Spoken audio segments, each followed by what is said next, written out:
Mañana sale el consultor tributario con el observador y recibimos, como todos los meses, a Carlos Loaiza, su responsable. ¿Cómo estás, Carlos? ¿Cómo estás, Leandro? ¿Todo bien? Muchas gracias por recibirme. Hoy con Ricardo Sabela también, un invitado que ya estuve leyendo, escribió un artículo para este número. ¿Cómo estás, Ricardo? Muchas gracias, ¿cómo estás? ¿Todo bien? Gracias bien. a la invitación de Carlito. Ricardo es coordinador del programa de control de lavado de activos de la Universidad Católica. ¿Por qué lo incluiste en un artículo de Ricardo? Carlos, contanos un poco. Bueno, además de la amistad que nos une y por supuesto el respeto profesional, consideramos que fue especialmente oportuno luego del escándalo de Messi, que circuló tanto y del cual tanto se habló, Sí. y que terminó, cuando no, también involucrando a Uruguay. Siempre aparece Uruguay en esas noticias. Siempre ¿no? aparecemos salpicados, injusta o justamente, pero estamos ahí. Y claro, era un tema que refleja, y nosotros lo decimos en la nota, bueno, por suerte encontramos tiempo, porque él estaba instalado en el búnker del Lilita Carrió hasta no hace mucho, ¿no? No, realmente estábamos contando votos uno por uno. Está bien, era un observador. Un observador. Pero bueno, se hizo un tiempo después de la primera vuelta, quedó un poco distendido, porque aclaro que Ricardo es argentino-uruguayo a esta altura, una combinación. Hemos pinchado unos cuantos globos en la pista. Bien, pero bueno, además de que encontró tiempo, era oportuno.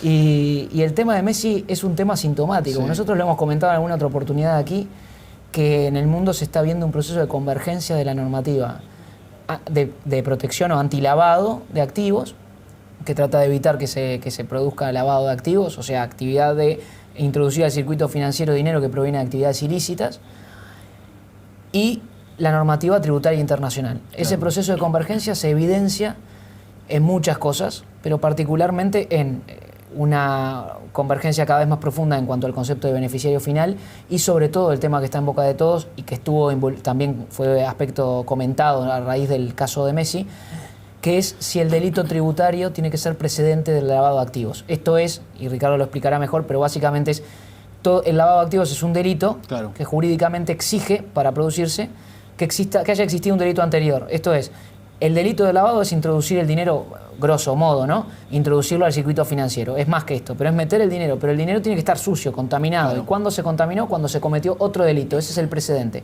Originalmente la lista era mucho más corta. Narcotráfico, trata de personas, tráfico de órganos. Bueno, entre los que se quiere sumar, y hay una recomendación, está el de la evasión. Entonces, plata que no pagó impuestos, si la metes en un banco en otro país, estás lavando dinero. Claro. Y bueno, esto da lugar a una reflexión muy interesante de Ricardo, que creo que vale la pena leer, ¿no? Sí, Ricardo, tú señalas ahí que hoy Uruguay no considera un delito de eso y por lo tanto no colabora con información. A ver, en realidad la colaboración en materia de lavado de activos está, o sea, todas las informaciones Sí. se cruzan en la medida que para poder ejecutar este sistema de colaboración entre pares, tiene que existir una doble identidad del delito. Es decir, que tiene que ser el país que lo requiere o la entidad que lo requiere, tiene que considerar ese delito como un delito precedente de lavado y el país que de alguna manera recibe ese pedido, también el mismo delito tiene que estar considerado como lavado de activos. En este caso Uruguay, en materia fiscal, de alguna manera que no es un delito precedente, al igual que en Paraguay, al igual que en Chile, al igual que en Panamá, no es delito precedente la evasión impositiva o los delitos fiscales en este caso, ¿no? Claro. Tú mencionás a Panamá y desarrollás que ese sería un caso el cual Uruguay podría es un caso, usar como espejo, sí, digamos. ¿Por qué? Porque de alguna forma Panamá tuvo una incorporación a la lista gris, digamos, del Grupo de Acción Financiera Internacional. Esto es una declaración sobre determinadas debilidades que tienen ciertos países cuando no cumplen con unas recomendaciones internacionales que establece el propio Grupo de Acción Financiera Internacional. Entonces, hay un mecanismo de evaluaciones mutuas que dan por resultado que determinados países caigan en esa declaración, ¿no? Y esa declaración implica serios problemas porque se cortan los créditos, hay problemas comerciales, digamos, no es fácil salir de una situación así. Argentina lo estuvo durante mucho tiempo. Panamá cayó en esa declaración, en esa lista, pero ha hecho un montón de modificaciones, inclusive dos leyes fundamentales, que fue la ley 18 sobre el tema de las custodias de acciones nominativas, de participaciones, digamos, de personas sobre acciones nominativas, ley que inclusive facilita la creación hoy por hoy de acciones, digamos, exclusivamente al portador, pero que tengan una custodia. Claro. Y ha hecho la ley 23, donde se establecen ciertos requisitos de control mucho más severos en materia de prevención del lavado de activos. Pero no ha incluido el delito fiscal como delito precedente de lavado. Y ya hay un acuerdo para que se realice en Panamá una nueva evaluación, y si todo conduce, digamos, al resultado que se espera, en febrero tendríamos a Panamá fuera de la lista gris y sin incorporar el delito fiscal como delito precedente. ¿Y Uruguay en qué proceso está en ese sentido? Uruguay, la verdad que siempre ha dado buenas señales de querer colaborar, de querer modificar las regulaciones. Nunca ha estado en la vanguardia. Ha ido oteando el horizonte y tomando decisiones. Ha tomado decisiones, pero yo creo que ha tomado decisiones bastante rápidas en los últimos tiempos, ¿no? Que dieron como consecuencia que sea uno de los países, por lo menos, que han logrado un avance muy significativo. De hecho, hay muchos avances que tienen que ver con implementación de ciertos estándares y ciertas herramientas acompañados de consultorías del Fondo Monetario Internacional y demás, que la verdad que se observa bien, claro. A pesar de que en la región se conoce que Colombia es uno de los más avanzados o más proactivos, digamos, en este mecanismo de crear controles y tratar de generar prevención. Pero Uruguay va en el camino de una comisión que se ha conformado ya hace 3 años atrás, creo que ahora va a ser el cuarto año que todavía continúa, donde se está analizando seriamente y se está proponiendo de alguna forma que el delito fiscal forme parte de la nómina de delitos precedentes en materia de lavado de activos. Todo indica que es el camino que va a seguir. Todo indica que es el camino que va a seguir. No se conoce todavía las formalidades, pero de alguna manera siempre nosotros profesionalmente y en cada una de las charlas, inclusive los comentarios que hacemos, venimos diciendo, bueno, primero vamos a definir qué es delito fiscal. Claro.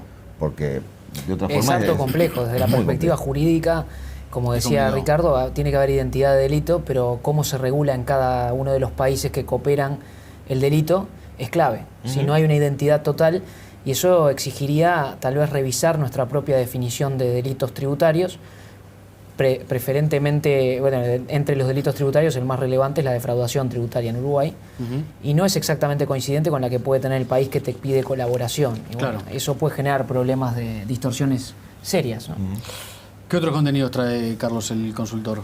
Aparte de tu invitación a pasear por París. Lo que pasa es que yo fiel a tu estilo. Comenzamos destacando, y no es menor, que Gafi, que es el órgano que lucha contra el lavado de activos, y la OCDE, OECD, están en el distrito 16 de París, están muy cerca y hay muchas cosas en común, además de este proceso de convergencia. Se encontrarán en algún boliche a almorzar o algo y intercambiarán información. Yo creo que hasta comparten habitación. Sí, yo creo que se encuentran más que en un boliche a almorzar, que Leandro lo dice bien porque con elegancia, pero yo creo que se encuentran más en la noche, ¿no? Total. En la noche parisina. Y por lo que escriben o por lo que pretenden, parece que incluso con alguna copa de más en alguna ocasión, ¿no? Pero bueno, la verdad que son documentos muy complejos los de todos. La verdad, este proceso de convergencia, que es un proceso inexorable, no sé a dónde nos llevará a Uruguay, pero es cierto que Uruguay también está, como bien dice Ricardo, en un momento, en una posición de negociación mucho mejor que en otras épocas. En el 2009 estábamos en la lista negra de la OCDE, hoy estamos ingresando al Centro de Desarrollo, invitados como miembros del Comité de Asuntos Fiscales. Con Gafi no hemos tenido ningún traspié, ni siquiera como el que tuvimos con OCDE, entonces estamos bien. Además de esto, este es el tema principal, y además hay un comentario muy interesante en materia de la reglamentación de la Ley de Inclusión Financiera en materia de arrendamientos, que creemos que es un tema que todavía no terminamos de percibir cómo va a transformar nuestras vidas, y ya habrá tiempo de comentarlo con más profundidad, de seguir comentándolo, pero como consideramos que es muy relevante, lo hemos venido tratando desde ya. Pero, de hecho se postergó, ¿no? La entrada de vigencia. Sí, y se han venido, bueno, hay postergaciones ya previstas en la propia ley, pero bueno, a la larga la idea es formalizar la economía como máximo, y esto también tiene que ver con el delito como precedente. Claro. Un argumento que se da para no introducir el delito tributario como precedente es cuando se logra reducir la evasión fiscal por otros medios. Por ejemplo, reducir la informalidad. Claro. Si todo funciona bien, dejemos, que es un poco la idea de Ricardo, ¿no? Dejemos el lavado para lo que siempre estuvo, ¿no? Para perseguir esos delitos graves, y dejemos la normativa que ya se está desarrollando tanto a nivel de OCDE, de tributaria, para lo tributario. Pero bueno.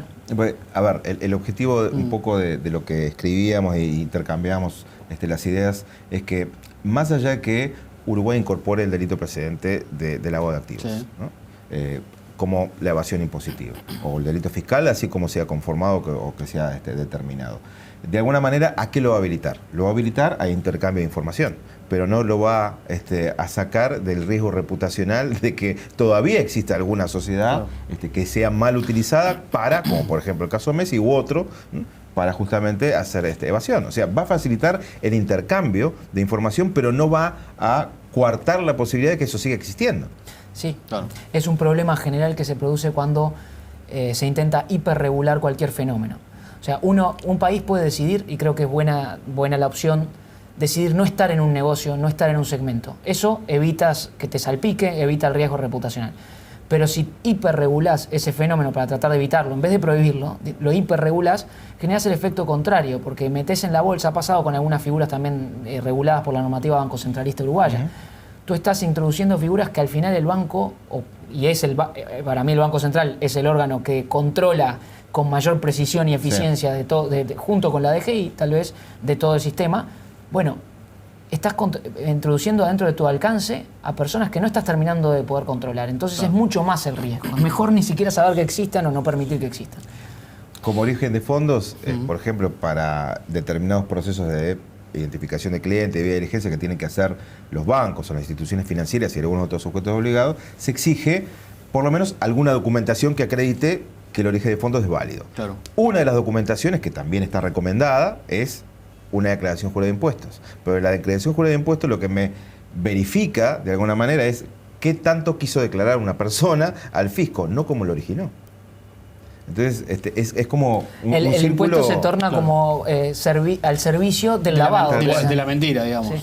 tal cual, el ocultamiento. es así. Y eso yo creo que es uno, como comentaba Carlos, uno de los principales. Y hay riesgos. otro tema que no lo vamos a poder tratar hoy, pero que puede ser muy interesante en el futuro, y sobre todo si existe una ley de amnistía nueva o una fórmula de amnistía nueva en Argentina, como muchos dicen, es esa inconsistencia que hay entre la persecución al delito tributario como precedente de lavado de activos, que en los casos de amnistía desaparece porque queremos que entre la plata como sea, ¿no? O sea, de alguna manera, si tenemos un delito, y si ese delito desaparece, por más que ha sido generado o ha sido generador de dinero ilegal, que después se fue como un proceso de lavado introduciendo en la economía, si desaparece ese delito, no hay lavado. Claro. O hubo, pero ya no lo hay. Entonces, Ya ¿cómo veremos. es? En todo el mundo hay 47 procesos o programas de amnistía fiscal.